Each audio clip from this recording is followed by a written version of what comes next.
pain is a signal from the brain via the body telling you that something in your life is not when one has pain. When I had pain, it's often in the context of a busy life of stress, and the last thing you want to do when you have pain is slow down and listen to that pain and tune into it. What you really want to do is keep bouncing around and trying to avoid it and try to ignore it. But Mm. what I found was that when I slowed down and created some space in my life. So whether that's, for me, I actually had to quit a job to create that space in my life, which I was fortunate enough to be able to do. But when I slowed down and had some tools that meant I could move towards the pain and listen to it, Mm. that's when I started to find solutions. Hey, Will, good to see you again. Hey, Asim, nice to see It's you. Yeah, it's been a long time, couple of years. Yeah, it's good to catch up. Yeah, yeah, yeah. So I wanted to talk about what you're doing these days, but I thought we'd start off with a little bit of a background. So can you tell me a little bit about your background and then, yeah, what you're doing now? Yeah, sure. So my background is effectively had lots of problems with my health when I was a teenager into my early 20s. Really went on a journey of trying to fix those problems. Ended up using obviously modern medicine, but combining that with lots of complementary and alternative approaches. And then ending up working in the NHS. Now I'm a social prescribing lead in the NHS. I went on to study integrative healthcare. Yeah, and I also now work as an integrative health coach, supporting other people. So that's a very, very brief story. And yeah, I'm here to, yeah, we can get into more of that. Nice. Yeah, that's where we met, wasn't it? A couple of years ago at the diploma for integrated medicine. Yeah, That's nice. it. Yeah. Some people will be familiar with what you are doing these days, which is health coaching, which is that I think which is the main thing that you do when you're social prescribing, really, isn't it? But can Yeah, you in tell? essence, I do it. Yeah. In essence, one aspect of the social prescribing role is health coaching, Hmm. and then outside of that role, I also do health coaching for other organizations as well, for sure. Mm-hmm. Nice. Yeah, I can tell people a bit more about sorry, about health coaching because I don't think people know that much about it. Yeah, I mean, first of all, the word coaching is probably worth defining, which effectively is, un, you know, unlike say counseling or therapy, coaching is a forward focus kind of one-to-one support where you're thinking about how you can move forward. Often it's supporting people to make changes in their life, with that emphasis on being there for someone, not telling them what to do, not advising them, but enabling them to find within themselves, find their best ideas, their best insights, help people find clarity, and help people to define the action steps they need to take to move forward. So a coach is very much that enabler. Um, and you can have coaching in any sphere, whether it's business, health, whatever kind of, obviously sports, which is slightly different, but coaching as a one-to-one form of communication is very much about helping people get from A to B. Hmm. Yeah, interestingly, I've actually recently done some performance coaching for sports. But we can Cool. talk about that later. Yeah, Yeah. yeah. So yeah, interesting. So yeah, that's it's interesting. You've sort of contrasted it with counseling and therapy, which is definitely, yeah, I think the people will sort of relate it to that in a way. And is it, just being very broad, is what you do in any way what a doctor might do, or very different? Is what I do in any way what a doctor might do? Is that the Yeah. question? Yeah. Um, in well, in the sense that I'm having a conversation with someone, it's similar, but in a sense, I'm not medically trained, and I'm not here to give medical advice, or refer to nice guidance or anything like that. So I'm not here to prescribe anything to anyone really. So I effectively not the same as a doctor. Fine. And what would a typical like session with you look like? So usually the starting point is someone has a struggle, a pain point, or a particular goal that they want to achieve with their health.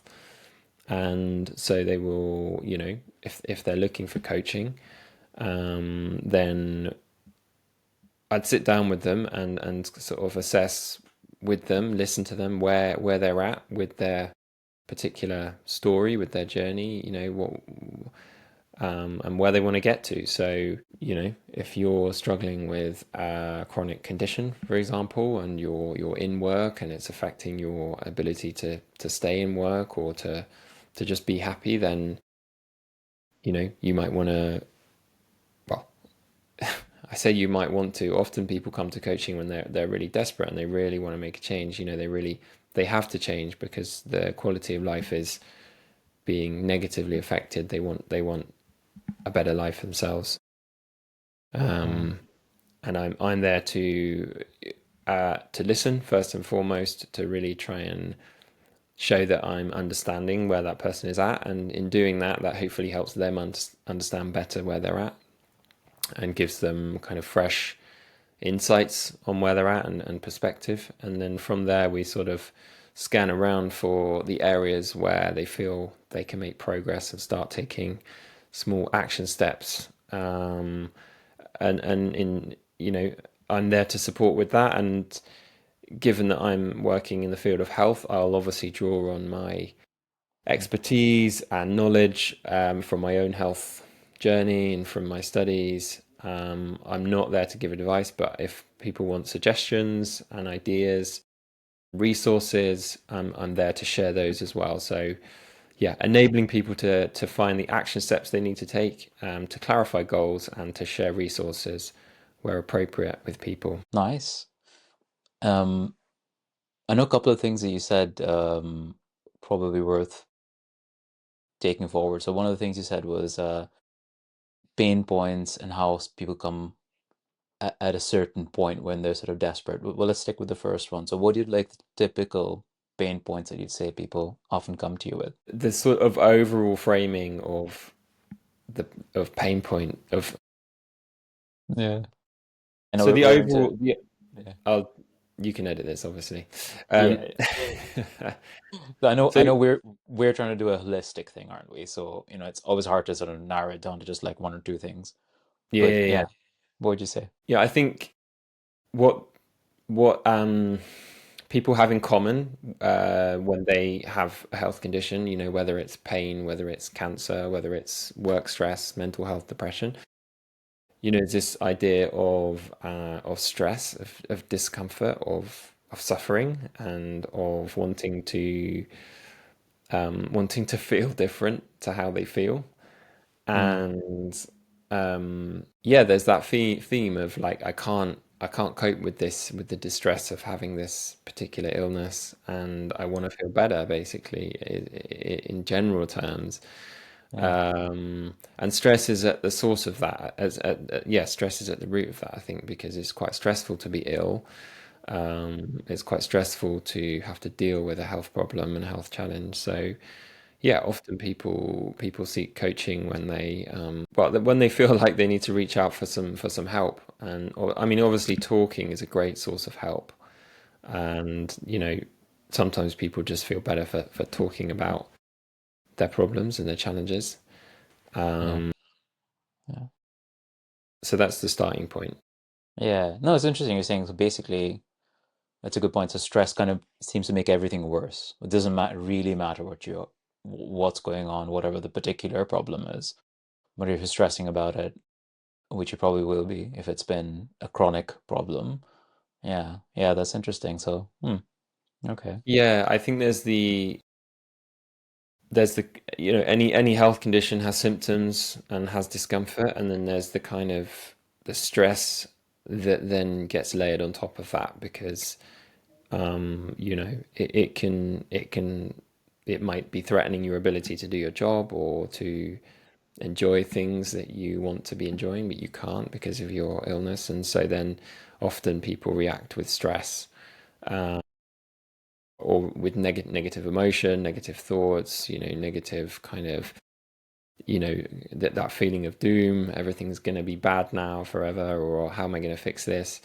And it's that kind of second layer of stress where we can really work in coaching and trying to create a positive response to the situation of how can we overcome this? How can we, soothe ourselves? How can we find ways to feel better when we're not feeling great?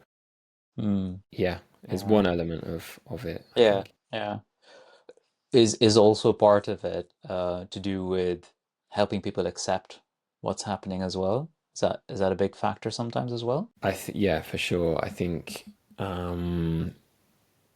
helping people tune in to what's going on for them. I think being a kind of being a mirror for people and reflecting back the experience that they're sharing with me, it sort of helps people to slow down and take stock of where they're at and what they're feeling. Acceptance is a tricky one. I meet a lot of people that really don't want to accept their situation. So I'm not sure it's something I can make people do. I think acceptance sort of is one of those mysterious sort of things that arises within people when they feel, when they feel safe, when they feel ready, when they feel like they've processed things enough. Mm. Um, but sure, I can raise it as a theme. Often it really resonates with people. Often they recognize, oh my God, I'm not accepting this. I'm resisting it. Um, but yeah, I believe in my own case as well. I had chronic pain when I was younger. I think quite often I tell patients or people that I'm working with, whether it's in the NHS or outside the NHS, healing, it has kind of these two paths to it. There's the kind of one path is the path towards acceptance, and Mm. that's because you have to live with you're being kind of forced to live with the discomfort of whatever health problem you have at the moment. So there is the acceptance path, and then the next path is kind of in parallel, which is the future path of the creative path of what health am I creating in my life? Where am I, being powerful and putting some positive health ingredients into my life? But you can't resist and ignore the discomfort and then create at the same time. You have to sort of do both. You have to yield to the pain and listen to it, because actually listening to your body and the discomfort and the symptoms that it gives you really informs then what you sort of need to create in your life. Um, and of course, this is just speaking about people who are really struggling. Of course, people seek health Mm. coaching when they're actually fine and they just want to optimize. Mm. They just want to optimize their health. They don't have too many big things to accept. They're just sort of, Yeah, want to be more better version of themselves. That's also fine. I'm really mainly talking about people that are really struggling. you're right. Yeah, there's definitely both ends of it. So I was thinking, let's talk about some of the specific pain points people can get then. You said, yeah, definitely stress is a big factor for everybody. One of the other more common things, and this applies both to people at that end of the spectrum where, yeah, maybe they're not that bad, but also people who are very bad. But chronic pain, sort of, is pretty universal across the board, for a lot of people. Is there anything that ever comes up in relation to that specifically? In relation to chronic pain, Mm.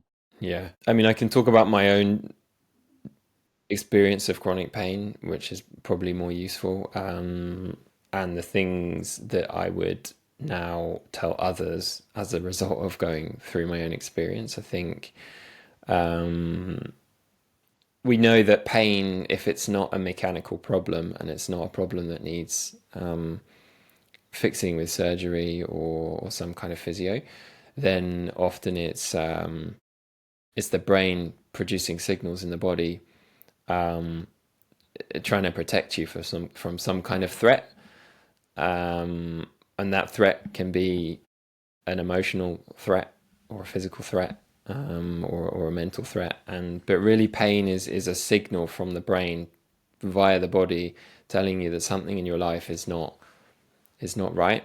Um, and when one has pain, when I had pain, it's often in the context of a busy life of stress. And the last thing you want to do when you have pain is slow down and listen to that pain and tune into it. What you really want to do is keep bouncing around and trying to avoid it and try to ignore it. But what I found was that when I slowed down and created some space in my life, so whether that's, for me, I actually had to quit a job to create that space in my life, which I was fortunate enough to be able to do.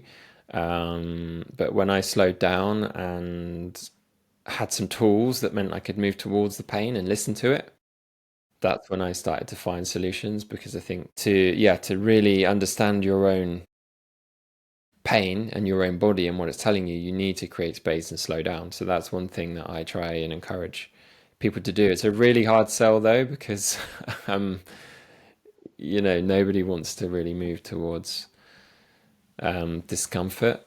But there are tools that you can use in order to do that. So mindfulness practices, if you're serious about them and you do them in a kind of methodical way, and particularly practices where you can generate warmth towards yourself, so you can cultivate what's called, like, in mindfulness, like loving kindness or self-compassion towards your experience of pain, then that actually gives you a greater capacity to really experience that pain.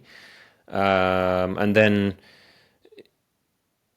you can develop through mindfulness practices,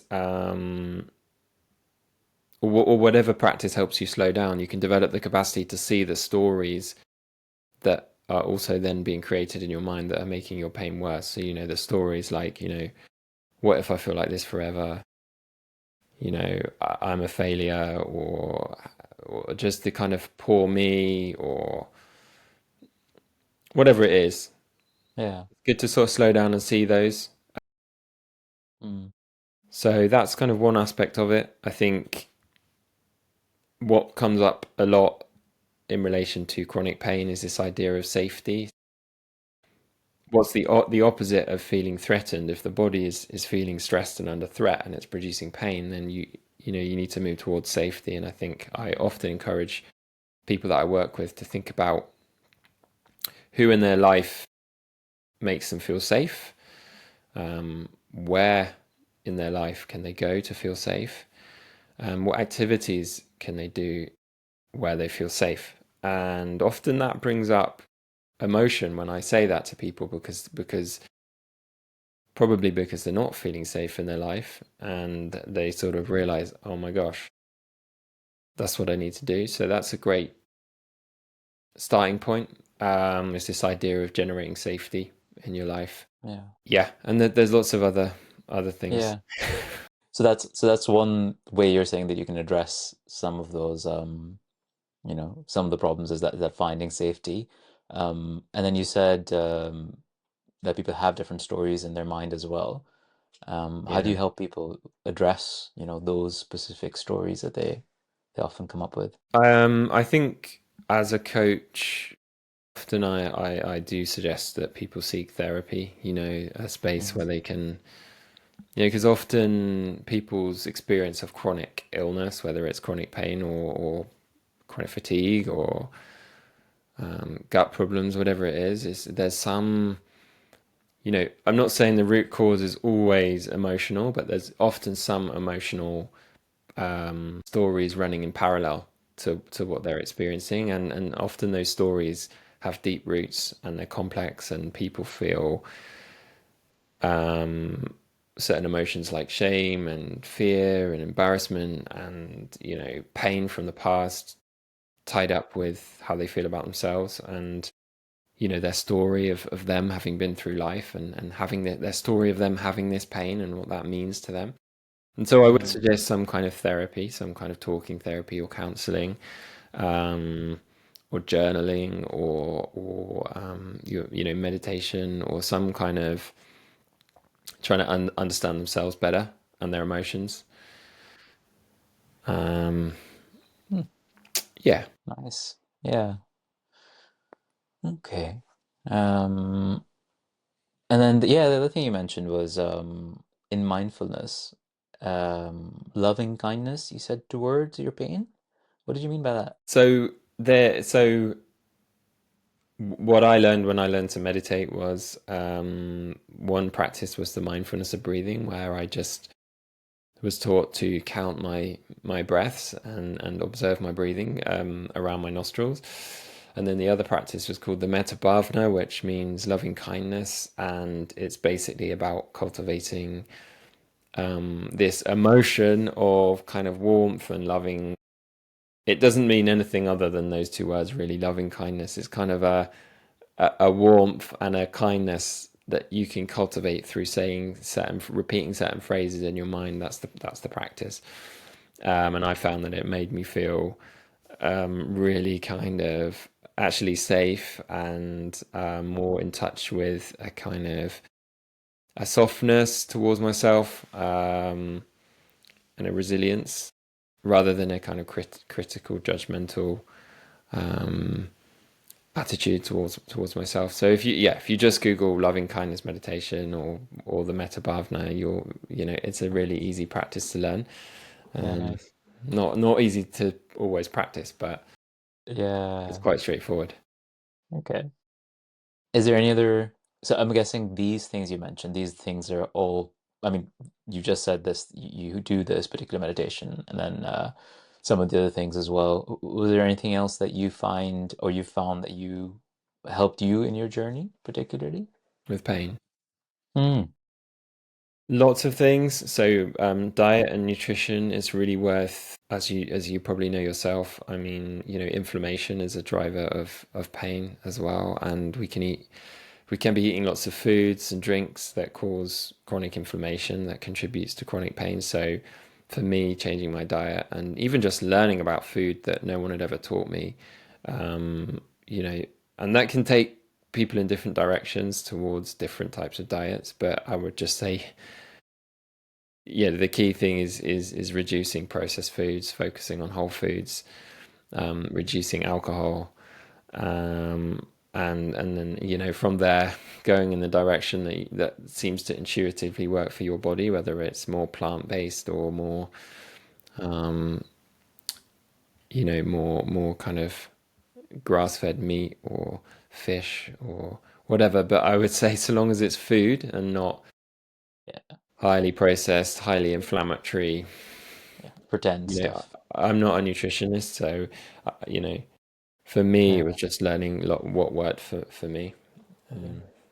But that Okay. that had a massive impact on not just my pain, but my state of mind as well, and my ability to not kind of fall into depression around pain.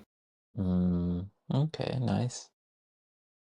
Yeah, sounds like you worked it out quite well, with all of this, and yeah, Yeah, there was yeah, other things as well. I mean, I trained in Alexander technique, which personally helped me. Um, I made I think having some kind of I think the one thing with any illness or pain is yeah, finding things that give you meaning and finding a kind of deep kind of sense of what's important to you, and maybe looking at your values and making sure that you're trying to bring those values into your relationships and into your work and into your life. I think illness really invites us to kind of course correct on what we really, really care about, because it kind of makes us realize how short life is, and yeah, there's a kind of deep side to it. So yeah, yeah, whether that's people getting into spiritual practices or just reading good books and doing things they've wanted to do for a while, investing in hobbies they've never thought of trying. One thing I used to do for my pain was I used to go to the comedy store in London and watch comedy, because um, I think I read that laughing and laughter improved the immune yeah, system and made you yeah, feel yeah. good. So I did that. It worked for you, Um, did it? Yeah, yeah. nice, nice. Yeah, yeah. I think you're right. It does help you reevaluate where you're going to put your energy. And I think that's something common with any chronic problem, whether it's mental health or physical. I think people do kind of, yeah, reach into themselves and try to figure out what's actually worth, doing and which people are worth having in their lives. Yeah. Yeah. Nice, nice. So, yeah, I just had one more. Is there anything else you wanted to ask specific or talk about specifically? Specifically, Yeah. you said you had some examples of maybe people that Yeah, might be. that was my last one. So, yeah, I Yeah. have there's a hypothetical example, but we'll start with the maybe this is a real person kind of situation. Anonymous real person, let's put it that way. Well, so there's somebody who is close to 40, mm, has recently found out that there's certain chronic health problems that are showing up in, say, their blood tests. So in themselves, they feel okay, and it could be a number of things. It may be slightly off cholesterol, it might be diabetes, or there might be little things, high blood pressure, the common kind of problems that sort of start creeping up a little bit at this age.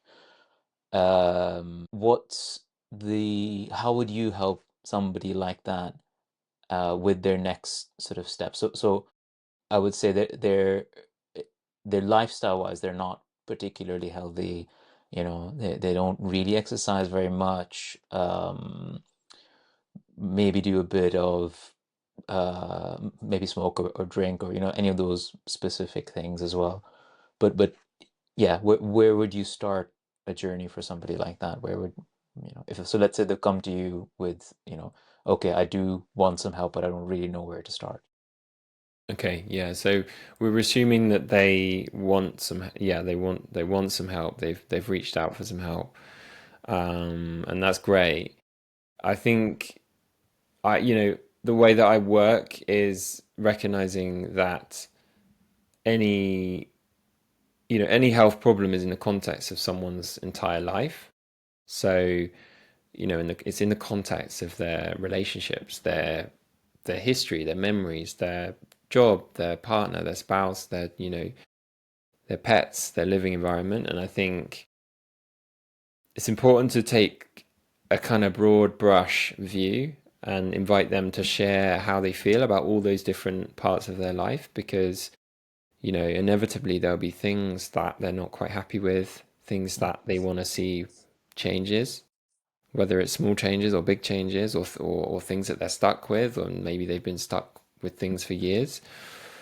So we would start there, um, and just exploring that, trying to identify some areas where someone might want to change because in those areas there's opportunities to, in making a change, you're kind of making your life more healthy in some way. You're creating a kind of more ease, more happiness, and that can increase, you know, motivation to take care of yourself. If their life's great and there's no issues, it's a case of I think inviting someone towards education really about health, towards inevitably there'll be things that they don't know, that Mm, things that they're doing in their life that they don't know are causing harm. So whether it's diet, for example, I might invite someone to just, the first step to any change is awareness. So with changing your diet, if you do a food diary for 2 weeks, and this is what I suggest people do quite a lot. It sounds really boring, okay. but you just record everything you eat and drink for like 2 weeks, and then Hmm. inevitably when you look at that, you can see a pattern to your eating and a pattern to the types of things you're eating. And from there, it's education and making people aware of, and asking them what do you think, what do you think's good about your eating pattern? What do you think you'd like to change? Where, and often people kind of can't quite see, or sometimes people can really see what they're doing and what they need to change, and then they can't do it, which is really difficult. So Yeah. I can help them with that, but sometimes people people can't see what's wrong, and so then like I say, it's offering information, offering people information about about food, about the evidence of eating certain foods and things like Mm. that. Giving people new ideas, there's all sorts of things that can benefit health that people don't see as health practices. I talked about, watching comedy, so like the arts and going to the theatre and cinema and painting and drawing and playing piano, all these things are having a really positive impact on our health and our physical health as well. There's lots of evidence to suggest creative practices improve our, heart rate and things like Mm. that. Um, Spending time in nature is another big one, like really just seeing how much time in nature people are spending, because that's another one that can affect our physical and mental health. Having healthy relationships, sleep is a massive one. Yeah. So it's really scanning across the big areas of input, areas where people can input, sleep, diet, Yeah. exercise, nature, Uh, creativity, relationships, and seeing what people want to do themselves, where they naturally feel they have an inclination or a motivation. Think, often people have things that they've been wanting to do for a few years. And so I wouldn't, yeah, so that's the kind of a coaching approach to addressing those problems. I mean, it's not a coach's responsibility to start taking markers or checking blood pressure or anything like that. But you'd hope that yeah. if someone improves the quality of their life and how happy they are and how reducing stress in their life, I'd like to think that some of those more general markers in the long run will be heading in the right direction. Yeah. Yeah. Yeah. It always comes back to stress and anxiety and stuff, doesn't Yeah. it? Some of Yeah. it. Yeah. Yeah. Yeah. Yeah. Yeah. No, I think we've gotten into like some very specific things, and I think anyone heard this, they would feel like they understand what sort of space you occupy and how you could be helpful for them. Yeah, I think we've covered most things well. Cool. Well, great. Yeah, great to chat. It's Yes. Thanks so much for doing this with me. You're welcome. Yeah. Do you want to stop recording? Yes.